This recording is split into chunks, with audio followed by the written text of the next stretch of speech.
What is going on, everyone? Welcome back to another video. Today I will be ranking every Zombies Chronicles map from worst to best in Black Ops 3. Now I will be basing this list off of visuals and how the remaster either changed the map for the better or for the worse. And I know this video is a few years late, but I thought it'd be a fun video to make. So yeah, let's get right into the video and down to the worst spot.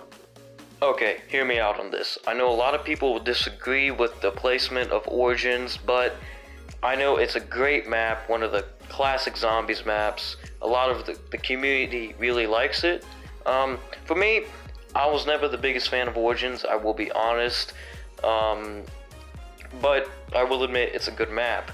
The reason it's at the bottom when it comes to BO3 is the remaster didn't really add anything to the game, okay? It added BO3 guns. The visuals looked better, but at launch, and I think still today, there were a lot of glitches. I mean, the amount of glitches have gone down from launch because of patches and stuff like that, but back at launch, like, there was crashes and so many game-breaking glitches that it was making your head spin. But one complaint I have with this map, and a lot of people share this complaint, is the mud. The mud feels a lot slower than it was in Black Ops 2, and even with stamina, like when you're getting that lightning staff part, when you have to jump back on the tank and everything, it's kind of difficult. But you know, it is what it is. The map is alright when it comes to BO3. It's nothing special, but that's why it's coming in at the worst spot. Next up, we have Nacht Der Untoten on the list, and it pains me to put this map, the classic, the first Zombies map that started it all, at this low in the list. But for BO3 standards, it's nothing special at all. It's still, from you can see in this gameplay, it's still as slow as it was in World at War, which I guess that to keep more in touch with the World at War version, but the visuals are definitely better. They're still the same map from World at War and Black Ops 1, but it's another complaint that I just stated before. It's really slow. It doesn't really add anything to the map. All you still have is Mule Kick, and they did add the Wonder Fizz, which I'm not that big of a fan of adding the Wonder Fizz into a map to where you're not supposed to have any perks. It's just supposed to be this bare bones survival map, like not many resources except for Mule Kick.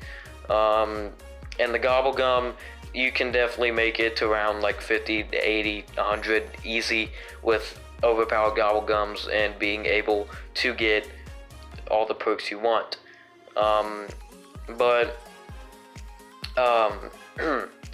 It's again nothing special. It just the map just looks better. The Gobble Gum and Wonder Fizz is in here, which I don't really like. A lot of people might disagree with me. They might be like, "Oh, it makes the map more fun." But in my opinion, what made Nacht Der Untoten fun in the first place was just this bare bones survival. Like, you had no perks. You didn't have Pack-a-Punch. All you had was the mystery box and your skills. But that's really all I have to say about Nacht. Again, it's nothing special. I'd honestly rather play the World at War Black Ops 1 version just because I like the bare bones survival more than just being able to pop a Gobble Gum, get all the perks, and Pack-a-Punch your weapon like that. But yeah, let's get down to the next spot. Coming into the next spot, we have another classic World at War map, which is Verrüct. Now, the reason I'm again putting it this low is because I think the World at War version was better. Like, honestly, when I play the BO3 version, I don't get that sense of eeriness, and I don't get really creeped out like I do when I play the World at War version. Because for one, the colors are vibrant. It's a semi-bright map. It's definitely brighter. Definitely brighter and more colorful than World at War, which I feel like takes away from the eeriness and creepiness. The sounds are there, like the Dennis chair sound, that screaming. The sounds are there, they're definitely on point. but the visuals and eeriness, the visuals are definitely better because again it's on the BO3 engine, a newer engine, but it was just not as creepy and doesn't feel as eerie as the War at War version. It's like when I first popped in this version, I was like, ah, nice, it's Verrüct and it's Verrüct. Then when I would play the War at War version, I would pop in, I'd be a little creeped out because of the sounds I'm hearing and just because of the game was older, so it looked worse, but I feel like that added to the creepy and eeriness of Verrüct, was that older engine. But honestly, again, like Nacht, it's not really nothing special. You just have your perks, the Wonder Fizz, again, no Pack-a-Punch, and again, like, you can use any Gobble Gum, you can get Pack-a-Punch and all the perks you want, like Nacht, but I love playing the BO3 version of Verrüct. I have fun with it. In my opinion, it's one of my favorite remasters, but I will have to put it, like when I'm ranking these, I will have to put it near the bottom of the list because, again, it doesn't really add as much. The BO3 doesn't add as much to the map than it was in, like, Black Ops 1 and War at War. But, anyway, that's all I have to say about Verrüct, so let's get down to the next spot. Okay, up next, we have another War at War map, Shi No Numa. Now, I know at this point, people might be thinking I just have a vendetta against the War at War maps, which is not true. I love War at War, I love all the maps, but in BO3 terms, and in Zombie Chronicles terms, the remaster, again, did not really do much to the map. It just made it look better, and added the Wonder Fizz and the Gobble Gum. Just like Nacht and Verrüct.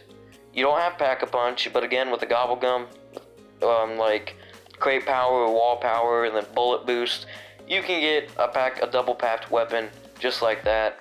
And again, it's just okay. The guns, that's all they really added, new guns. But that's pretty much it. Like, the visuals definitely look better. It's a great looking map in my opinion. Looks a lot better than War at War, of course, because it's a newer engine. But when you're talking a remaster, like, I know a lot of people will be like, okay, they're gonna upgrade the graphics a bit because, you know, they're remastering it. So that is definitely a thing to consider when ranking these, which I am considering the visuals, but again, what it adds to the map is a bit more important to me personally, because when I'm playing a map, I don't want a map that's basically a rehash of the older map, but just looks better. That's not really, that doesn't really deliver it to me. I want the map to add more than the original had, which these maps do, but what they add just makes the map a heck of a lot easier, and I don't really like that. I'm not a big fan of the easy maps. I like challenge, but I do like the easy maps. Sometimes I like to kick back, relax, and play a good old game of zombies, but I also sometimes like challenge. But that's really all of my main gripes with Shi No Numa, and again, like I said with Nacht and Verrüct, it doesn't really add much except visuals and the Wonder Fizz and Gobble Gum. So yeah, let's get on down to the next map. Next up on the list, we have the classic Kino Der Toten from Black Ops 1. Now with this map, I put it up higher because when I said I'm considering visuals, this is what I mean by considering visuals. This map looks amazing in BO3. It's so much better than the barren looking theater we got in Black Ops 1, and I love the Black Ops 1 version. It was a bit more creepier, and this is brighter and more colorful, but it looked so good. But again, I'm so sorry, sometimes I can't think of what I'm gonna say, but my main gripes with it are like the War at War maps. It didn't really add much except for the Wonder Fizz and Gobble Gum, but it did add the remastered version of the Thunder Gun in. As it was also in Nacht, I forgot to mention that. But we also got the remastered Nova Crawlers, which is not really a good thing, I guess, because the Nova Crawlers are annoying. But the it just really looks good. That's all I can really say about this map and why it's higher than Verrüct, Shi No Numa, and Nacht. And again, those maps look great too, but this has them beat, in my opinion. Some of you guys may not share that opinion, and that's fine, but I really do like the remaster of Kino. It really just has that classic Kino feel. It's easier. Kino was a pretty easy map, so when you say this was easier, that's kind of actually like, ooh, nothing could be easier than Kino, but the BO3 Kino is. But I personally really like this remaster. It looks great. That's one of the big praises I have for this map. Shi No Numa looked great too, but I just love the way they did the theater in Kino. So, that's all I really have to say about Kino. Now let's get down to the third spot. We're getting up there, guys. Next up we have another Black Ops 1 classic, Ascension. Now, the reason I put it at number 3 is, well, and when I was ranking this kind of just fell there. So, but anyway, I liked how they did with, like, back in the original Ascension, when you didn't have power on, it was just straight black and white. This was not black and white, it just had like a gray tinge over your screen, but not completely black and white to where you can't see any color. But again, like with Kino, the map looks good, and plus when you turn that power on, you just get that snap of colors. I thought that was really good. And again, the one gripe I had with this map, and everyone knew it was not going to be in there, but PhD is gone. It's out. It's never coming back. It returned to BO4, but it sucked. Until they patched it eventually, I think they did.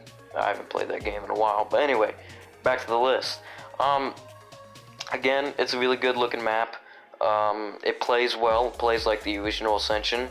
One thing, this might seem like a stupid complaint, and it might not even be a valid complaint, but I feel like the monkeys are a bit more challenging in this version. Is that right, or am I just retarded or something? But I feel like the monkeys are harder in this version, especially since, like, if you carry a Perkaholic on Ascension, you're kind of retarded. I'm not saying that to be mean, but honestly, when you turn that power on and the monkeys come, you're not going to be able to guard every perk there. And when a monkey takes a perk from Perkaholic, you can't get that back. So by the end of the game, if you have a Perkaholic, you're probably going to be down to 4 perks. Honestly. So Perkaholic isn't even worth the investment using on this map. I would never use it on it. I don't really use Perkaholic anyway. It's a very cheap gobblegum. Yeah, I'm just gonna get all the perks on the map. Honestly, I really dislike people who use Perkaholic like every time they play. Like, I'll go into random matches, and all I'll see is like dudes running raindrops, freaking power vacuum, Perkaholic. Every overpowered gobblegum in the game, people just use because, like, yeah, I'm the best. I have the most overpowered gobblegums. Like, me and my friend, like, a few months back ran into this dude who got to round like 200 on Moon, but his most used gobblegums were Power Vacuum, Raindrops, and Round Robin. Like, if you get to like around 100 and your most used gobblegum is Round Robin, then that round 100 run is not valid at all. Just saying. I honestly, like, you'd have to have gameplay of the whole run to even prove that it was valid in the first place. Anyway, I'm sorry about going on a rant with that. I really dislike OP gobblegums in this game. They tick me off. But as you can see in the gameplay though, when you turn on the power and get that just burst of color, it looks so good. And again, I really liked Ascension in BO1, but in BO3 it looks great, plays well. Monkeys are a bit more challenging, I feel. That might be invalid, but let's get down to the number 2 spot. Coming up in the second best map on Zombies Chronicles is Shangril. Now I know a lot of people are going to disagree with me on this one, because a lot of people complained back in the day that this map was too hard, but now in BO3 it's definitely not as hard as BO1, because again, you have gobblegums. And that just makes the map 10 times that makes any map 10 times easier. Any map that the gobblegum machine is on is automatically easier. But the reason it is so high on the list is this map looks absolutely amazing. It looks so much better than in BO1. Even in BO1 it looked great. But especially in BO3, with this BO3 engine, it looks amazing. And I don't have any gameplay of the Easter egg, but the Easter egg I heard was just the same as it was in BO1, which is good. Hopefully there were no glitches like with the Origins Easter egg. But again, this map just looks amazing. In my opinion, it plays a heck of a lot better than it did back in Black Ops 1. One main gripe I do have with this map though is the baby maker is a lot more dangerous to use, because when you shrink the zombies, when you shrink like a whole horde or something, like you have this weird like stop and then kick to where like they can hit you. Like you'll probably see gameplay of it when people use the baby maker, but it's weird, but it gives them more of a window to hit you, and it's just a lot more dangerous to use. And that's one of the main and only gripes I have with this map. I feel like it's the right amount of challenge, but another thing is, again, this was how it was in Black Ops 1. If you're playing with randoms and they don't know how to turn on Pack-a-Punch, you're kind of screwed. Like, you ain't getting Pack-a-Punch on anytime soon, unless you all have mics. That's the only way it's getting turned on. But anyway, that's all I really have to say about Shangril. It just looks great. It plays a heck of a lot better.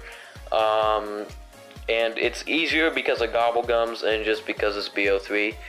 But yeah, let's get down to the number 1 spot. Up next, we have the best map in Zombies Chronicles, according to my list, in my opinion, is Moon. Now, back in Black Ops 1, I loved Moon. It's one of my favorite maps of all time. And I know a lot of people don't like it, and I can understand why. Those excavators, the freaking anti-grav can sometimes screw you over. The teleporting Nova Crawlers, hate those things. And the astronaut, also hate him. But this map, again, looks so much better. And I feel like you can maybe hear a bit better than in BO1, but not by much. It's not really that noticeable, I guess. But this map, like, in Black Ops 1, it looked bad, just saying. All that gray and just dark, had barely any color at all. It didn't look good. But now, it has a whole lot of color, and I feel like it plays a bit better. Like, I feel in this game, you won't get screwed over by the anti-grav as much as you did back in, like, Black Ops 1. But there can still be times to where anti-grav can actually screw you and just end your game right then and there. But again, and a gripe I have with this, just like in freaking Ascension, it's not a gripe with the map, it's just a gripe with the game. That PhD is gone. I know in BO3, back in BO3, they probably didn't know how to integrate it too well. In BO4, they found some way to integrate it, no matter how weird and not so great it was. But with this map, I love the wave gun in that, and also the Easter egg blowing up the Earth. That looks so much better. It's great. And also with Gobblegum, you can actually do No Man's Land Challenge. You can get Disorderly Combat. You can save with the like Pack-a-Punch, your 1911, get Disorderly Combat, and freaking stay at No Man's Land as long as you please, if you can survive. But I really do love this map. I've loved this since BO1. I know people are definitely going to disagree with me here, and I'm fine with that. This is my personal opinion. Feel free to tell me in the comments how you would rank these maps. I would love to see what you guys think. And that's really all I have to say about the Zombies Chronicles maps. They are all good in each respect, but ranking them, like, I had to pick the maps that I most enjoyed, and again, going off visuals and stuff like that, and how it improved the game and the map. So and that's really all I have to say about Moon. And I hope you guys enjoyed this video. Feel free to tell me how you would rank these maps in the comments. I would love to see those comments. Make sure to like, comment, and subscribe. I'll see you guys in the next video. Peace out.